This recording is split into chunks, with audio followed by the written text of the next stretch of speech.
Sa isang formal na send-off ceremony sa loob ng Philippine National Police Headquarters sa Camp Crame, nagsimula ang isa sa maituturing na pinakamalaking outreach program ng The Fraternal Order of Eagles, Philippine Eagles, katuwang ang pambansang pulisya para sa EGAY One Nation, One Mission, One Eagle.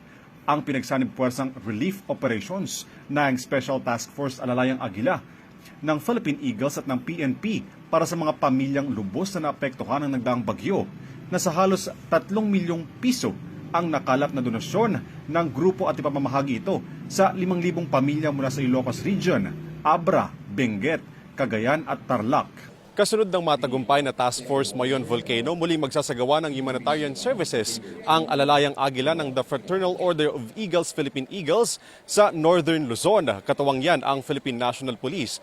Tutungo na ngayong gabi ang grupo para mamahagi ng tulong sa mga kababayan natin na naapektuhan ng nagdaang bagyong Falcon at bagyong Egay.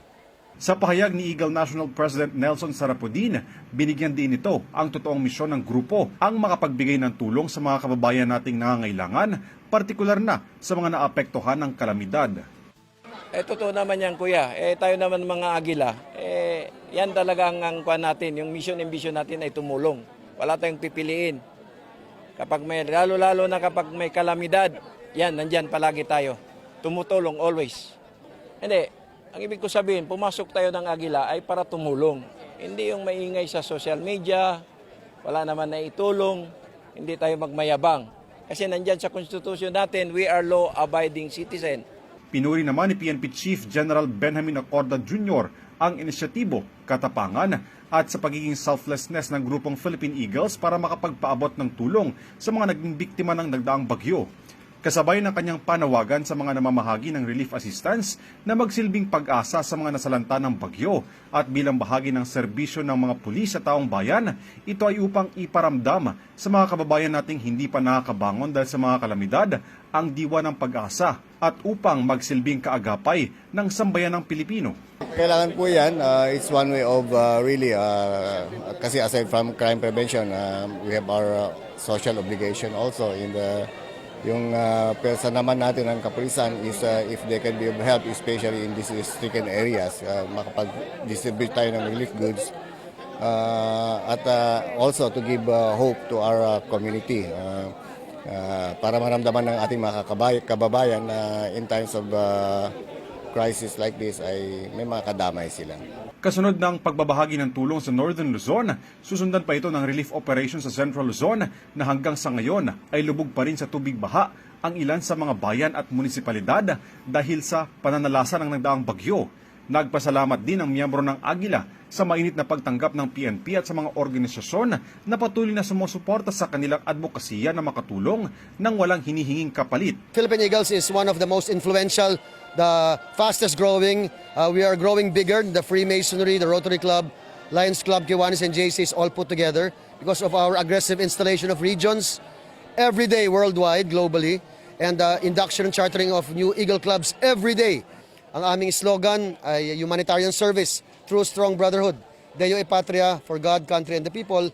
At nag-i-implement namin ang Alalayang Agila, which means helping fellow Filipinos 24 hours without asking anything in return. Kaya napakasipag na ang aming National President, Kuya Nelson Alonto Sarapudin, sa pagbibigay ng mga ayuda at suporta sa lahat ng mga nasalanta ng Typhoon Egay. Binigyang pugay naman ng Alalayang Agila pagpapahalaga ng pambansang pulisya sa adhikain at mithiin ng kanilang organisasyon. Napakalaking bagay kasi yung security and yung advocacy, it's the same. Kaya siguro nakita ng ating national police na Chief PNP na maganda yung objective and mission ng the Philippine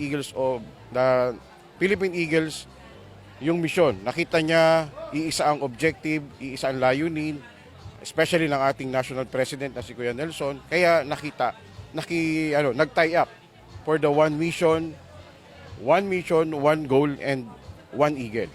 Malaki din daw ang epekto ng pakikipagtulungan ng PNP sa Special Task Force Alalayang Agila at sa buong organisasyon para ipakita ang tunay na presensya ng PNP at ng mga non-government organization na nakahandang tumulong sa mga nangangailangan.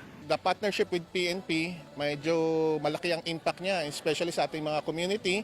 Pag nakikita kasi kuya, yung partnership ba ng private at government sa pagbibigay ng tulong sa ating mga kababayan, nakikita ng mga tao na yung ating mga uniform personnel, especially our Philippine National Police, na tumutulong sa ating mga kababayan, especially during the calamities. Hindi lang sa mga panahon ng kalamidad, minsan nakakapartner din natin sila, di ba, sa mga project natin, yung mga community outreach natin, kasama natin ng PNP. Sa ganyang paraan kasi, naabot ng gobyerno, lalo na sa mga liblib na lugar. Ang Special Task Force kasi, ang ano talaga niyan, ang specialty niyan, pumunta talaga sa mga liblib na lugar, yung mga kabundukan, inaabot namin yung mga kababayan natin na hindi naabot ng mga serbisyo ng ating gobyerno. Para sa EuroTV News, Alvin Pelobello sumasaludo sa bawat Pilipino.